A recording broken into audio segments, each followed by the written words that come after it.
લોકસભા ગૃહમાં પસાર કરવામાં આવેલ કટોકટી કાળ વિરુદ્ધના પ્રસ્તાવનું હું સમર્થન કરું છું અને આ પ્રસ્તાવ માટે વડાપ્રધાન શ્રી નરેન્દ્રભાઈ મોદીની સરકારને અભિનંદન પાઠવું છું।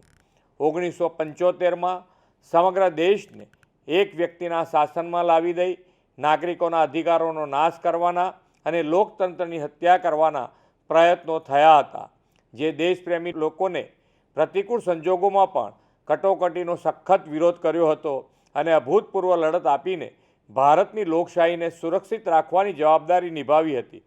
તેમના પ્રત્યે હું આદર અને સન્માન વ્યક્ત કરું છું।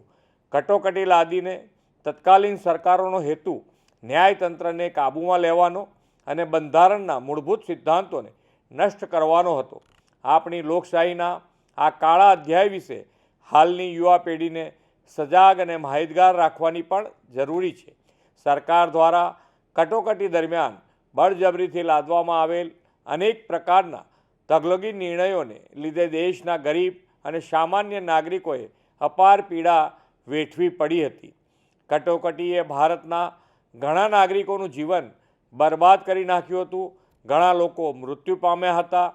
તે સમયના અત્યાચારોનો ભોગ બનનાર તમામ દેશવાસીઓ પ્રત્યે મારી સંવેદના વ્યક્ત કરું છું। 1975થી 1977 સુધીનો એ અંધકારમય કાલખંડ આપણને બંધારણના સિદ્ધાંતો અને ન્યાયિક સ્વતંત્રતાના મહત્ત્વની યાદ અપાવે છે।